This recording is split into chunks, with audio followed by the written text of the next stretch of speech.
Hey everybody, welcome back to the channel. More Birthright here as we work our way through more of the Kanasi domains. Today we have an interesting one in a sense that it's not really a country, it's just more of a waste, the Tarvan Waste, that is. So it's considered chaotic evil and certainly not available for PCs. So let's just jump right in and figure out what this large lawless conglomeration of territories looks like. As you can see, virtually unsettled. You got several ones and the rest are zeros. There is minimal amounts of law and attempt at organization, but there's, again, minimal. Some temples there, some guild activity too, but a lot of sources because it's largely unsettled. So let's jump in and see what this all means, because again, this among some of the other realms is really part of the sort of outside threats that you would have to deal with. We've looked at Aftane already, so let's take a look at this. Rule of the Tarvan Waste remains contested among several chieftains and war leaders. Kanasi herdsmen and humanoid marauders live here.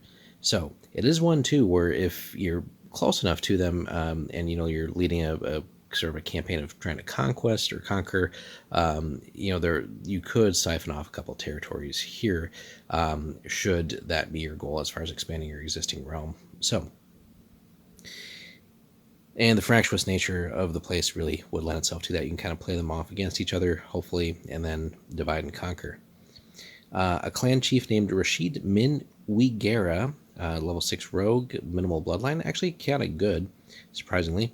Leader of the Uyghur herdsmen, controls the eastern provinces of the Waste, so he has a little bit of there. Temples. The peoples follow the priestess Tyra in worship of Avani. The Zengi Merchant Guild, based in Masir, maintains some trading posts here along the river. And then the sources, Old Baruya controls much of the land's magic, but two Aftanians hold sources in the Tarvanian hills, right? And again, there's some pretty hefty sources up for grab there. If you look at that one, right? A level 7 source plus a level 6 in there as well. As noted above, the Uyghur chieftain Rashid has some measure of control over the river provinces, but most of the Tarvan Waste is held by people who have, held by whoever happens to have the most warriors there. For example, a powerful Knoll tribe called the Stone Axes controls a large part of the Tarvanian hills. They follow a shaman called Guidaka, level 4 priest, no bloodline there, and claim Raz Gineb and the Stone Field, plus parts of Rafur, where they raid back and forth with the Uyghurs. It's believed that the Knolls basically serve the Sphinx, which we can certainly incorporate into a campaign, but we can also kind of populate the Waste with, again, lots of these little scattered tribes, varying power levels. Whether you want humans or humanoids, you got plenty of choices there. As we see, several lesser herder clans and bandit groups contest the northern provinces. However, so few people live there that the area has never seen a battle larger than a skirmish. Once, this region fell under the rule of the Karnegui clan, a prosperous group of nomads from Saif el Avara in the old domain of Irbuda. However, the Sphinx subjugated them many years ago. So, that kind of explains a little bit of the lay of the land, but again, any of the domains where you can rule them and have, again, some aspirations of conquering, you might be able to here. So it's, again, largely unsettled. Now, I would say, it's worth maybe cultivating some sort of deal with Rashid here, maybe formalizing him as even like a lieutenant for the territories he controls. Of course, you want to keep an eye on him so he doesn't get too powerful, but he is chaotic good, at least, so that's something. Maybe he could even be employed as far as sort of consolidating a little bit and helping to deal with some of the other humanoids, other ruffians and stuff. Other important NPCs, Tyra Min Wigera, level 7 priestess, small bloodline, but lawful evil, is Rashid's cousin and chief rival. And that'd be something to, can he take on family, or would he let her stand in the way of sort of peace and maybe some sort of prosperity? She intends to lead the tribesmen into greatness. First, she will conquer the squabbling chieftains of Tawir, Messel, and Dirsh. Once she holds those lands, she plans to storm the Stone Axe strongholds and eradicate the Knolls. Well, that could be something to get to them sooner. But again, if you're looking to sort of divide and conquer, certainly could play them off against each other as well. Many of the clan's younger warriors favor her militant views, and Rashid often finds himself manipulated by the priestess. He doesn't realize the depths of her ambition. She intends to remove him by whatever means necessary if he hinders her plans. So again, tough situation there, and if you're trying to cultivate some diplomatic relations with Rashid, right, you should see her as a sort of a ongoing thorn in those developments, right? And players should be careful to not get strung up with her as far as manipulations and things go. So something to be very careful of there.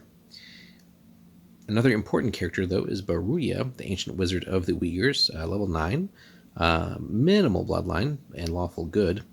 He avoids most of his tribal fellows, working to counter the influence of foreign wizards wanting to extend their domains into the Tarvan Waste. This quiet, mysterious figure comes and goes without a word. So level 9 is pretty potent overall, right? And again, we see he's got quite a few sources built up, despite that minimal bloodline, but also there is a contender out there with that level 6. Now, the Waste does contain some of Cerelia's least hospitable terrain, hence why there's just so few people.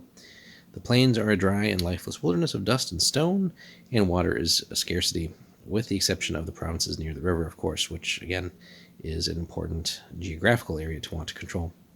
In the initial Basarji expansion, the region's obstacles pinned settlers to the coastal plains, allowing only the hardiest to claim it. Most Tarvan tribesmen spend at least part of their time raiding.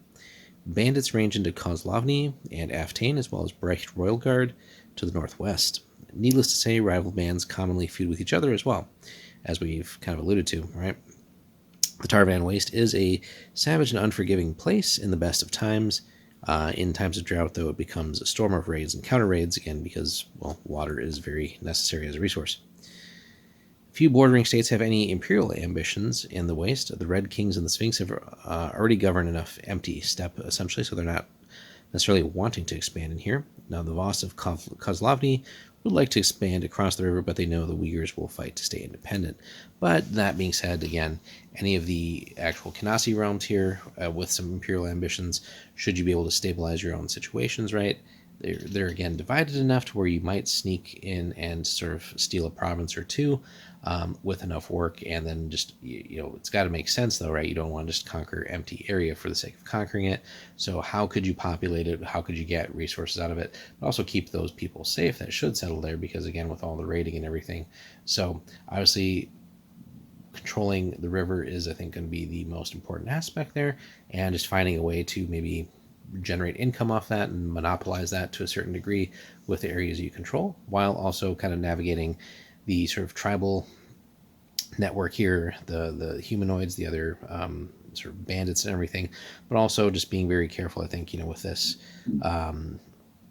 relationship here between Rashid on the one hand, who does seem to be good inclined, versus his cousin, who is certainly got her ambitions and not for the good of even her own family. So very interesting, but lots of potential. Also just fun, I think, to adventure. It's kind of like its own little mini desert setting almost, or steppe setting in that sense.